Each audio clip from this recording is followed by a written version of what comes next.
Hello students, last video में हिंदी में हमने पूरक वाचन फर्स्ट का चैप्टर किया जो क्रिकेट से रिलेटेड था, जो फर्स्ट चैप्टर था। आज हम पूरक वाचन में ही सेकंड पोएम करेंगे, जलियांवाला बाग में वसंत। ये इसकी पोएम का नाम है, जिसको लिखा है सुभद्रा कुमारी चौहान।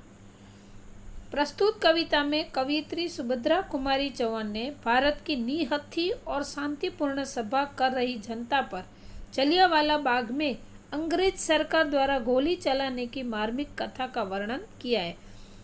इस घटना में मर्माहत कवयित्री ने यह वसंत से धीरे एवं शांति भाव से आने का आग्रह किया है। कवयित्री ने क्या किया है कि जो जलियांवाला बाग, हम सब जानते हैं कि जलियांवाला बाग में सभा थी, वहाँ पर अंग्रेज सरकार ने गोलीबार करके बहुत सारे निर्दोष लोगों को मार दिया था और वो स्थान करुणमय बन गया। तो जब वसंत ऋतु आती है, वो गार्डन था, तो ये कवयित्री क्या कहना चाहती है कि ये भले बाग है, लेकिन इस बाग में वसंत ऋतु तुम धीरे से आना, क्योंकि यहाँ पर बहुत सारे लोगों ने अपनी बलिदानी दे दी है। तो ये पूरा वर्णन इस पोयम में किया गया है। तो चलो हम आगे पोयम पढ़ेंगे। यहाँ कोकिला नहीं काक है शोर मचाते, काले काले कीट भ्रमर का भ्रम उपजाते, कलियां भी अधखिली मिली है कंटक कुल से, वे पौधे वे पुष्प शुष्क है अथवा झूल से। क्या कहा है कि यहाँ पर यानी कि जलियांवाला जो बाग था, इस बाग में कोकिला यानी कि कोयल, कोयल नहीं काक यानी कि कौवा शोर मचा रहे हैं। वैसे ज़्यादातर जब वसंत ऋतु आती है तब गार्डन में कोयल कुहू कुहू करती है, लेकिन ये सुभद्रा कुमारी क्या कहना चाहते हैं कि जलियांवाला बाग ऐसा है जहाँ पर कोयल नहीं कौवे शोर मचाते हैं। काले काले कीट यानी कि छोटे छोटे इंसेक्ट यानी कि जीव जंतु, तो काले काले कीट है, जीव जंतु है। काला भ्रमर मतलब भौरा है, वो भ्रम यानी कि शंका उत्पन्न करते हैं, उपजाते हैं मतलब उत्पन्न करते हैं। कलियां भी अधखिली मिली है कंटक कुल से। इस गार्डन में तो कली भी आधी ही खिली थी, यानी कि छोटे छोटे बच्चे इस गार्डन में आए थे और उनकी मृत्यु हो गई थी। कंटक कुल से, कंटक यानी कि कांटेला जो होता है ना, कांटों वाला पौधा, उसको कहा गया है कि ऐसे लगता है कि ये कलियां अधखिली थी। वे पौधे वे पुष्प शुष्क है अथवा झूल से है।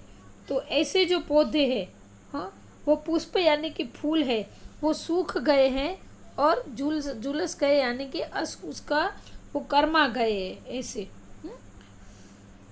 परिमलहीन पराग दाग सा बन पड़ा है, यह प्यारा बाग खून से सना पड़ा है।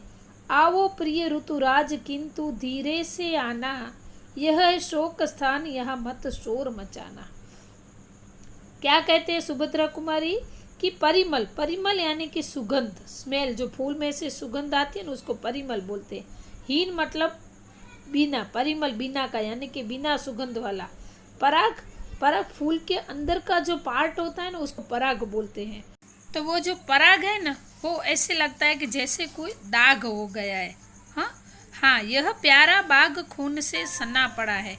ये जो प्यारा बाग था वो जैसे खून से सना हुआ यानी कि भरा हुआ है। चारों ओर खून खून खून दिख रहा है। तो आओ प्रिय ऋतुराज किंतु धीरे से आना।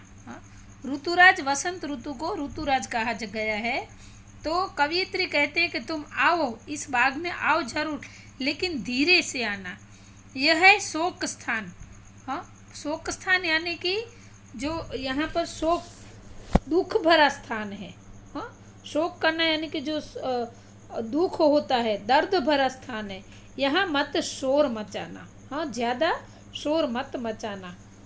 वायु चले पर मंद चाल से, उसे चलाना, दुख की आहे संग उड़ाकर मत ले जाना।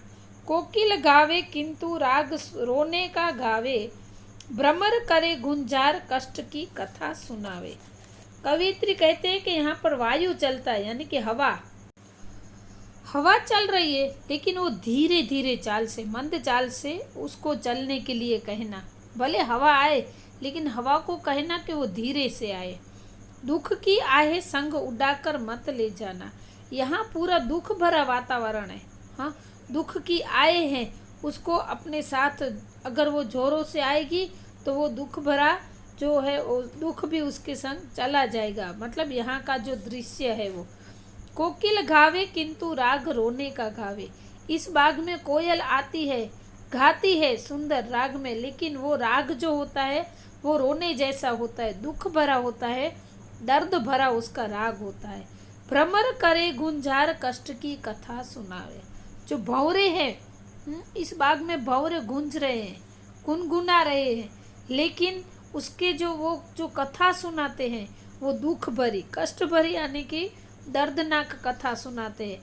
ऐसे लगता है कि इस पूरे वातावरण के बारे में वो हमें सुना रहे हैं कि इस बाग में क्या हुआ था, कैसे हुआ था और कैसे लोगों की मौत हो गई है।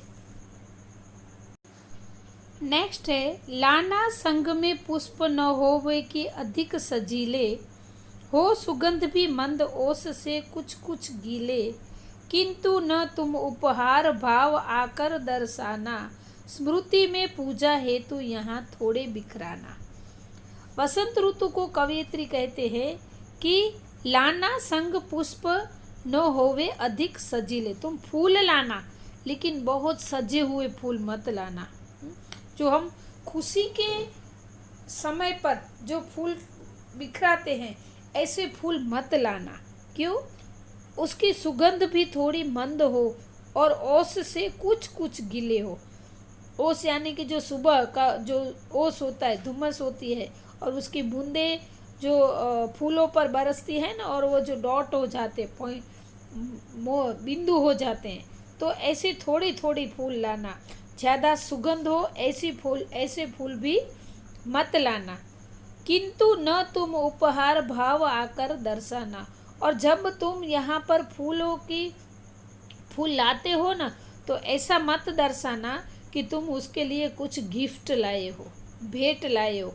ऐसा भाव मत दर्शाना, क्योंकि यहाँ पर जाने वाले सब लोग एकदम निर्दोष थे। हाँ? स्मृति में पूजा है तो यहाँ थोड़े बिखराना। अगर तुम फूल लाते हो तो गिफ्ट देने के या तो भेंट सौगात देने के भाव से मत लाना, लेकिन यहाँ जो चल गए हैं, जो जिन लोगों की मृत्यु हो गई है, उन लोगों की स्मृति में, यानी कि याद में, थोड़े फूल यहाँ पर बिखेर देना। कोमल बालक मरे यहाँ गोली खा खा कर, कलियां उनके लिए गिराना थोड़ी लाकर, आशाओं से भरे हृदय भी छिन्न हुए हैं, अपने प्रिय परिवार देश से भिन्न हुए हैं। कोमल बालक, जो छोटे छोटे बालक थे, निर्दोष बालक थे, उनको भी यहाँ पर गोली लग गई थी और वो मर गए हैं इस बाग में। कलियां उनके लिए गिराना थोड़ी, जो कोमल बच्चे थे, निर्दोष बालक थे, उनकी तो कुछ गलती नहीं थी, तो ऐसे बालकों के लिए थोड़ी कलियां गिराना यहाँ पर। आशाओं से भरे हृदय भी छिन्न हुए थे। कई ऐसे आशास्पद युवक, आशावादी मनुष्य, कई लोग थे जिन्होंने मन में बड़ी बड़ी आशाएं रची थी, बड़ी बड़ी इच्छाएं, बड़ी बड़ी अपेक्षाएं, अपने सुख की कल्पनाओं का जो वातावरण था, वो यहाँ पर उन्होंने पूरा वातावरण खड़ा किया था। ऐसी आशाएं लेकर लोगों की मृत्यु हो गई है। वो हृदय छिन्न हो गए, यानी कि हृदय एकदम गदगदित हो गए, ऐसे बिखर गए हैं, अपने प्रिय परिवार देश से भिन्न हो गए। ऐसे हृदय अपने प्रिय परिवार से, ऐसे लोग और देश से भिन्न, यानी कि जुदा हो गए हैं। हाँ, जो बहुत सारे आशाएं लेकर आए थे, उनको पता भी नहीं था कि इस बाग में से हम वापस नहीं जाएंगे और हमारी ऐसी दर्दनाक मृत्यु हो जाएगी। कुछ कलियां अध खिली यहाँ इसलिए चढ़ाना, करके उनकी याद अश्रु की ओस बहाना, तड़प तड़प कर वृद्ध मरे हैं गोली खाकर, शुष्क पुष्प कुछ यहाँ गिरा देना तुम जाकर।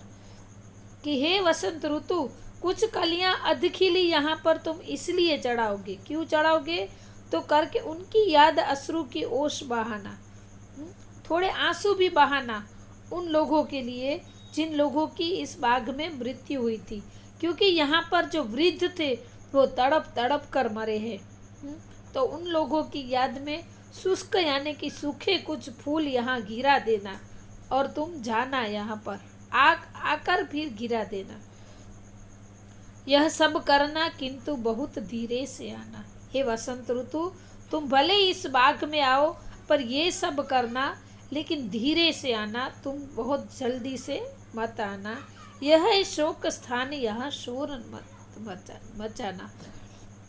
कि यह शोक दर्द भरा दुख भरा स्थान है, शोक स्थान है, यहाँ पर ज़्यादा शोर मत मचाना, धीरे से आना। और लोगों की जो यहाँ पर अर्थियाँ थी, यहाँ पर चित्तियाँ, वहाँ पे जो लाशें पड़ी थी उन सब का वर्णन यहाँ पर कवियत्री ने किया है। तो स्टूडेंट्स, ये यहाँ पर ये पूरक वाचन 2 की पोयम कंप्लीट होती है। और हमारा इस एग्ज़ाम का कोर्स भी पूरा होता है। हाँ, तो अभी हम 1 वीक के बाद मिलेंगे आफ्टर दिवाली। अभी 1 वीक आपको दिवाली एंजॉय करनी है, खूब मज़े करना, लेकिन पटाखे अपने हिसाब अपना ख्याल रख के जलाना। हाँ, मम्मी पापा को भी अच्छे से हेल्प करना। ओके, तब तक bye and happy Diwali and happy new year.